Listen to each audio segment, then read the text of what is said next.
भगवान शंकर की आराधना से प्राप्त हो। क्या नहीं है? हम सबको कहते हैं कि अगर दुनिया में अगर आपका कोई नहीं है, यदि आपको लगता है कि मैं तकलीफ में हूँ, मैं कष्ट में हूँ, मैं परेशानी में हूँ, मैं बहुत विघ्नों में पड़ा हुआ हूँ, मैं बहुत तकलीफ़ों में घिरा हुआ हूँ, बहुत परेशानी में घिरा हुआ हूँ, तो हम उनसे भी कहते हैं सारी समस्या का हल एक लोटा। आप भगवान शंकर के मंदिर जाइए, देवालय जाइए, शिवालय जाइए, शंकर की आराधना करने जाइए, शिव की स्तुति करने जाइए, भगवान शंकर के मंदिर में एक लोटा जल चढ़ाने जाइए। आपकी जिंदगी के जितने दुख होंगे, जितनी तकलीफें होंगी, जितने कष्ट होंगे, वो मिटेंगे।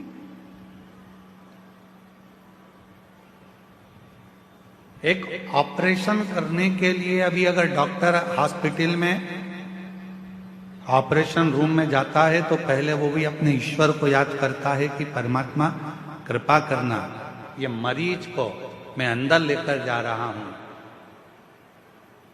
ये हाथ भले मेरे होंगे, मैं भले कितना भी साइंस पढ़ा हूं, चाहे मैंने कितना भी विज्ञान पढ़ा हो, पर आखिरी में श्वासें देना तेरा काम है, इसकी श्वास चलती रखना, इतनी कृपा जरूर कर देना, इसको ठीक कर देना। वो मेरे हाथ में नहीं है, पर तू जब कृपा करेगा, तू जब करुणा करेगा, तू जब दया करेगा, तू जब कृपा करेगा, तो सब कार्य अपने आप सफल होते चले जाएंगे। सब कार्य अपने आप सफल होते जाएंगे।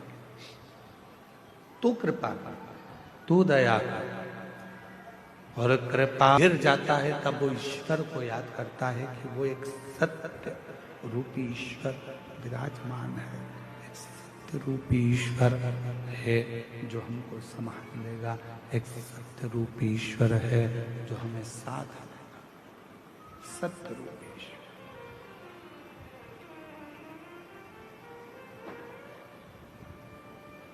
इसमें से चिड़चिड़ आवाज आ रही है तो थोड़ी देर सही चलता है, थोड़ी देर गड़बड़ हो रहा है, फिर चिड़चिड़ बोल के फिर बंद हो जाता है, फिर चालू होता है। सत्य रूपी ईश्वर है जो संभाल सकता। अब आप लोग यहाँ कथा श्रवण करने के लिए आए हो, यहाँ पहुंचे हो शिव महापुराण की कथा में, भगवान शंकर की आनंदमय कथा का रसतत्व ग्रहण करने के लिए आए। किसके भरोसे आए? हमारे भरोसे पर, किसी व्यक्ति के भरोसे पर नहीं।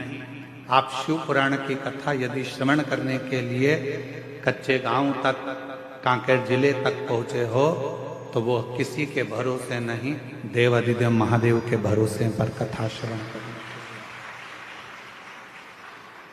किसी व्यक्ति विशेष के भरोसे पर कथा नहीं,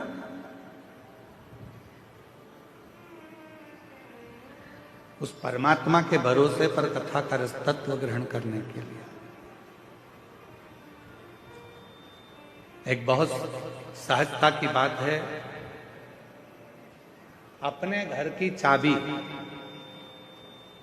रोड पर चलने वाले व्यक्ति के हाथ में देकर आ जाते हो क्या? जम के बोलो जरा, अरे बोलो तो नहीं। एक पड़ोसी इधर रहता है, इसको कहते हैं पड़ोसी, इसको कहते हैं अड़ोसी, और पीछे वाले को कहते हैं धड़ोसी। ठीक है, एक इधर रह रहा है, एक उधर रह रहा है, एक पीछे रह रहा है। इससे भी पहचान है, इससे भी पहचान है, और उससे भी पहचान। चाबी किसको देकर आते हो? जिस पर तुम्हारा पूरा भरोसा है, चाहे वो फिर 2 घर छोड़ कर रहता हो, चाहे फिर वो 8 घर छोड़ कर रहता हो, चाहे फिर वो पीछे रहता हो, या भरोसा नहीं है तो तुम अपना कोई रिश्तेदार भी है उसको भी चाबी नहीं देते। अगर भरोसा है तो वो चाबी आप अपने नौकर को भी दे देते हो। भरोसा है तो चाबी फिर किसी को भी देकर आओगे, तुम्हें विश्वास है कि मेरा घर ये संभाल लेगा। ये चाबी अगर मैं इसको देकर जाऊंगा ये देख लेगा। फिर वो नौकर क्यों? फिर तुमने भरोसा रिश्तेदार पर भी नहीं करा, पड़ोसी पर भी नहीं करा, अड़ोसी पर भी नहीं करा, दड़ोसी पर भी नहीं करा। वो चाबी आपने अपने नौकर को, एक सेवक को, एक चाकर को वो चाबी आपने दे दी, वो चाबी आपने प्रदान कर दी। भरोसा था तो चाबी दी है। शिव महापुराण की कथा भी यही कहती है, कोई भी काम करो, तुम्हारा मन पड़ जाए उस काम में आगे बढ़ जाओ, पर इतना याद रखना अपने भरोसे की चाबी परमात्मा के हाथ में, शिव जी के हाथ में देकर फिर जाना। विश्वास रूपी चाबी, भरोसे की चाबी देव अधिदेव महादेव को समर्पित करना, भगवान शंकर को देना। शिव को जब भरोसे रूपी चाबी प्रदान कर दोगे, भगवान शंकर को जब ये हृदय की भरोसे की चाबी आप दे दोगे कि बाबा मेरा कोई नहीं केवल है तो केवल तू है, केवल।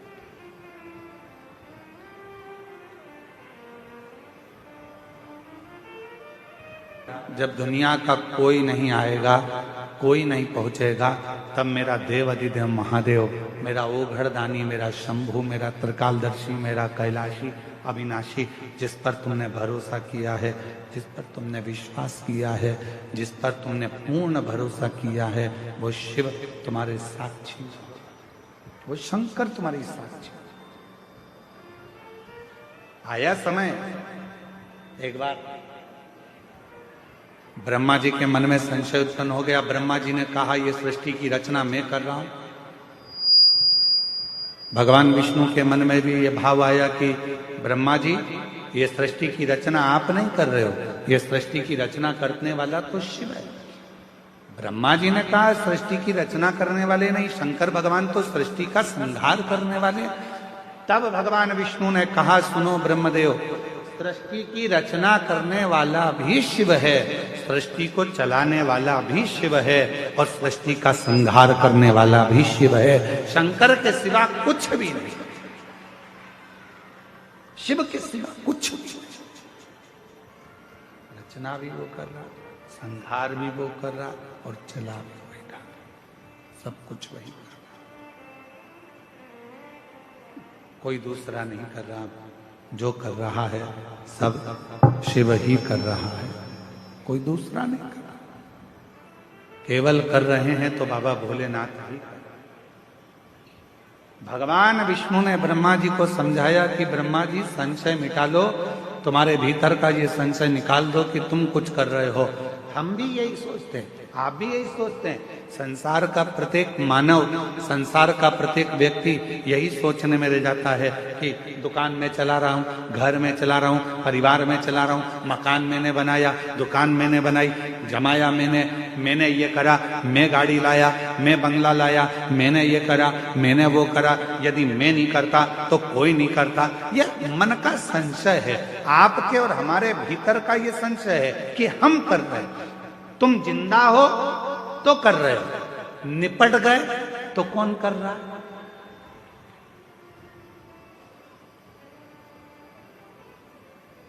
क्या रोटी नहीं मिलेगी मरने के बाद? क्या घर नहीं चलेगा मरने के बाद?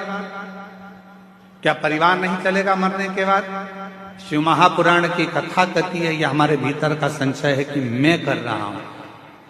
संशय को मिटाओ और अपने भीतर एक बात लेकर आओ कि हम जब जन्म लिए, हमारा जब जन्म हुआ, हम जब पैदा हुए, हमारा जब जन्म हुआ, उस समय पर हमको ये भी नहीं मालूम था कि हम कच्चे गांव में जन्म लेंगे कि रायपुर में जन्म लेंगे। जब हमारा और आपका जन्म हुआ तो आपको और हमको ये भी नहीं मालूम था कि हमारे माता पिता कौन होंगे। आप और हमको ये भी नहीं मालूम था कि धर्म पत्नी कौन होगी, पति कौन होगा, बच्चे कौन होंगे, कौन बेटा कौन बेटी, कौन नातेदार, कौन भाई, कौन बंधु, कौन सखा, कौन मिलेगा, ये किसी को नहीं मालूम था। अमीर के घर में पैदा हो गए कि गरीब के घर में पैदा हो गए ये भी नहीं मालूम था। पर हमारा पूर्व का कोई पुण्य हमारे साथ चला और हमने कोई अच्छा किया तो भगवान की कृपा से हमें सब कुछ जमा जमाया प्राप्त हो गया। धन भी मिला, वैभव भी मिला, संतान भी मिली, पुत्र भी मिला, पुत्र भी मिली, रिश्ते भी मिले, नाते भी मिले, कुटुंब भी मिला, सब कुछ प्राप्त हुआ। हमने जो जो सोचा था वो सब हमको प्राप्त हो गया। करने वाला मेरा शिव है। घर किसका, गाड़ी किसकी, बंगला किसका, सब उसका, आपका और हमारा कुछ भी। हो सकता है आप में कोई ऐसा बैठा हो जो जन्म लिया हो तो मकान को साथ लेकर आया हो सकता है। गाड़ी साथ लाए हो, बंगला साथ लाए हो, धन दौलत साथ लाए हो, कुछ नहीं। कितनी विचित्र रीति है मेरे परमात्मा की, कितनी विचित्र रीति है मेरे भोले बाबा की कि जोड़ते तुम हो, लाते तुम हो, कमाते तुम हो और ऐश करते हैं आने वाली पीढ़ी के लोग, आने वाली पीढ़ी।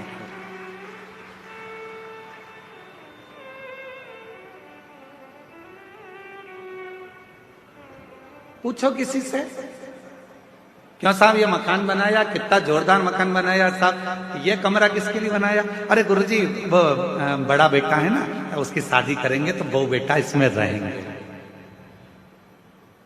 ओ गुरुजी ये जो कमरा है इसमें छोटे बहू बेटा रहेंगे। मकान किसने बनाया? पिताजी ने। बंगला किसने बनाया? पिताजी ने। मेहनत किसने करी? पिताजी ने। दादाजी पिताजी मेहनत करते करते करते करते करते करते छोटे से मकान में रहते रहते अपनी पूरी जिंदगी को निकाल देते हैं और आने वाला विचार क्या करते हैं कि मेरा बेटा, मेरी बहू, मेरी बेटी, मेरा दामाद, मेरा परिवार सब सुखी रहे, ये अच्छे से रहें, इनका घर अच्छे से रहे, ये दोनों इस कमरे में रहेंगे, ये लोग इधर रहेंगे, वो लोग उधर रहेंगे। और जैसे जैसे बुढ़ापा बढ़ते चले जाता है, मालूम पड़े तुम जिस कमरे में रहने का विचार कर रहे थे, समय आने पर वो कमरा भी बच्चों को देना पड़ जाता है और फिर एक दिन हॉल में पलंग डालकर दोनों को रहना पड़ जाता है, आते जाते लोगों को देखना पड़ जाता है। किसके लिए कमाया, किसके लिए सुख देखा? शिवपुराण कहती है कुछ भी मेरा नहीं है, तुम्हारा क्या है? शिव महापुराण में भगवान ने पूछा कि तुम्हारा क्या है? तो भगवान देवादिदेव महादेव के सम्मुख में भगवान विष्णु से जब ब्रह्मा जी ने कहा आप कहते हो कुछ भी मेरा नहीं है, सब करने वाला देवादिदेव महादेव है, तो मेरा क्या है? अब भगवान विष्णु ने कहा संसार का मनुष्य हो, चाहे देवता हो, गंधर्व हो, अप्सरा हो, चाहे पशु हो, पक्षी हो, चाहे किन्नर हो, चाहे मनुष्य हो, उसका जो समय चल रहा है, जिस समय पर आप जो कार्य कर रहे हैं वो समय तुम्हारा है। उस समय में कुछ अच्छा करने का प्रयास कर लो, फिर जिंदगी श्रेष्ठ बनना प्रारंभ हो जाए। वो समय तुम्हारा।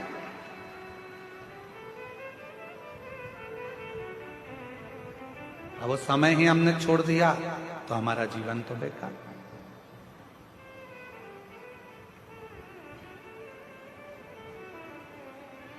अपने समय को पकड़ो, वो समय छोड़ना नहीं। उस समय को पकड़कर भगवत भजन में जब मन को लगाओगे, शिव की आराधना करोगे, भगवान शंकर को एक लोटा जल चढ़ाओगे, शिव महापुराण की कथा का रसपान करोगे, तो वो समय तुम्हारे अनुकूल सुख प्रदान करेगा तुम्हारे। वो एक लाइन हमारे निखिलेश भैया बहुत अच्छी गुनगुनाते हैं, मेरी गाड़ी, मेरा बंगला, बताओ मेरी बेटी का संबंध कब होगा, गुरुजी आप बताओ मेरा ये काम कैसे होगा। तो हम निवेदन करेंगे जब तुम्हारे मुख से मेरा निकलना बंद हो जाएगा तब तुम्हारा काम अपने आप होना प्रारंभ हो जाएगा। जब तक तुम कह रहे हो ये मेरा बेटा है, ये मेरी बेटी है, ये घर मेरा है, परिवार मेरा है, जिस दिन तुमने सोच लिया शिव जी की कृपा से ये पुत्र है, शिव जी की कृपा से ये पुत्री है, शिव जी की कृपा से ये बंगला है, शिव जी की कृपा से ये सब काम हो रहा है, तो फिर तुम्हारा कुछ भी नहीं है। तुम्हारा घर परिवार, बेटा बेटी, कुटुंब, कबीला, मकान, गाड़ी, सब कुछ शंकर चलाएंगे, सबका व्यवस्था शिव करेंगे। तुम्हें कुछ नहीं सोचना, तुम्हें तो शंकर के आश्रित हो जाए, शिव के आश्रित।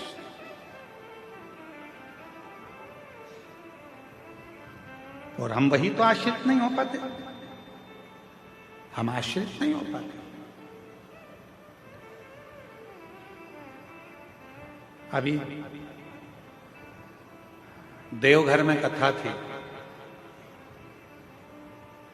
कथा के तीसरे दिन हम कथा कर जा रहे थे तो रास्ते में एक माता जी खड़ी हुई,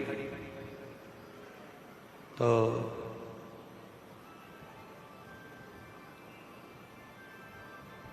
हमने गाड़ी वाले से कहा कि थोड़ा रोको, बेचारी एकांत में वहां जंगल की ओर खड़ी है, क्या बात है पूछे तो सरी। तो हमने पूछा कि माता जी आप क्यों खड़ी हो, तो कहा गुरुजी एक बहन जी मेरी चप्पल पहन के गई है और वो कहकर गई है मैं अब भी आ रही। तो मैंने कहा चप्पल तुम्हारी थी? हाँ। वो आएगी? हमने कहा तुम तुम्हारे दिमाग से निकाल दो कि चप्पल तुम्हारी थी, छोड़ो, जाने का प्रयास करो, शाम हो रही है, अंधेरा हो जाएगा कुछ देर में, क्यों इंतजार कर रही हो? अगर मिलना होगी तो कहीं रास्ते में ही मिल जाएगी। अब वो महिला थोड़ी दूर चली और थोड़ी दूर चलने पर उसको उसकी सहेली मिल गई। हमारी गाड़ी तेज स्पीड में आगे बढ़ी तो हमने देखा वो खुश थी। फिर रोक कर पूछा जी जी क्या बात है? अरे गुरुजी वो तो खुद मुझे ढूंढ रही थी, ढूंढते ढूंढते आगे निकल गई थी और मेरी चप्पल मुझे यहाँ प्राप्त होगा, मिलेगा। जिस दिन हमने ये विचार कर लिया कि मेरा है मेरा है मेरा है मेरा है मेरा है, तो वह हमसे छूटता चले जाएगा। और जिस दिन हमने सोच लिया ये सब कुछ तेरा है, तब कुछ भी नहीं छूटेगा। परमात्मा उसको वापस लाकर हमारे करीब में छोड़ता चले जाएगा, छोड़ता।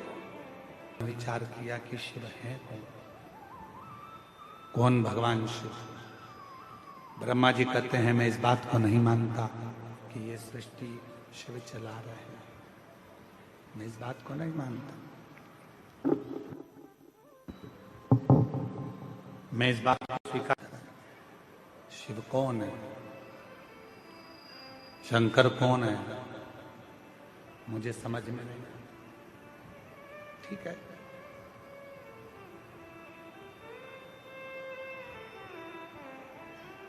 ब्रह्मा जी ने भगवान शिव को जानने के लिए एक विशाल पर्वत को घुमाना प्रारंभ किया। विशाल पर्वत, भगवान विष्णु और ब्रह्मदेव दोनों मिलकर उस पर्वत को घुमा रहे हैं।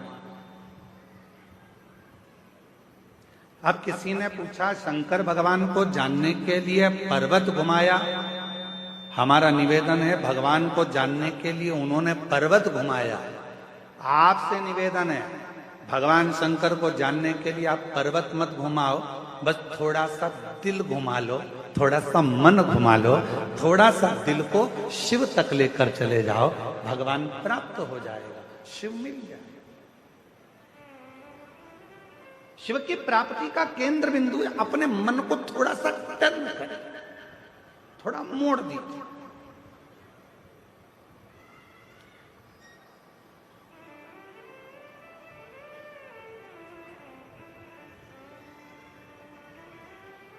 एक बात बताइए, हम जायसवाल जी के घर पर रुके हैं, ठीक है, जितेंद्र जी जायसवाल जी के यहाँ रुके, वहां से सीधा सीधा सीधा अगर हम सोचें कि हमें कहीं मुड़ना नहीं है, चाहे कुछ भी हो जाए, सीधे सीधे ही जाना है, हम कहीं नहीं मुड़ेंगे, सीधे सीधे जाएंगे। तो क्या कथा हो सकती है? अरे जम के तो बोलो, सीधे सीधे सीधे सीधे चले जाओ, कहीं मुड़ो मत।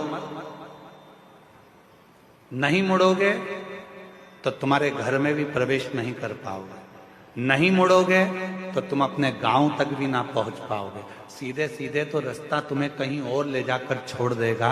उसी तरह शिव महापुराण की कथा कहती है, जिंदगी में सीधा रास्ता यदि चल रहे हो, सीधे रास्ते अगर चल रहे हो, चलते रहो, पर याद रखना थोड़ा सा मोड़ चलते चलते में भगवान देवाधिदेव महादेव की कथा की ओर, मंदिर की ओर लेते रहना, तो तुम्हारी जिंदगी मंजिल तक पहुंच जाए, तुम्हारा जीवन मंजिल की ओर पहुंच जाए। थोड़ा सा मोड़ चलो। वो एक लाइन है ना, वो कौन से एक कोई गीत की एक लाइन है, हालांकि वो है तो फिल्मी गीत, पर उसकी एक लाइन है, मैं निकला गड्डी लेके और वो मैं निकला गड्डी लेके, उत्थे एक मोड़ आया,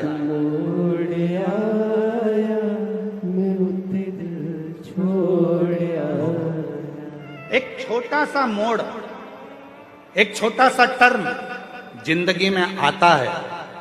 ऐसा कोई व्यक्ति नहीं है जिसके जीवन में मोड़ नहीं आया, ऐसा कोई व्यक्ति जन्मा नहीं संसार में जिसकी जिंदगी में कोई टर्न नहीं आया। आता है बचपन,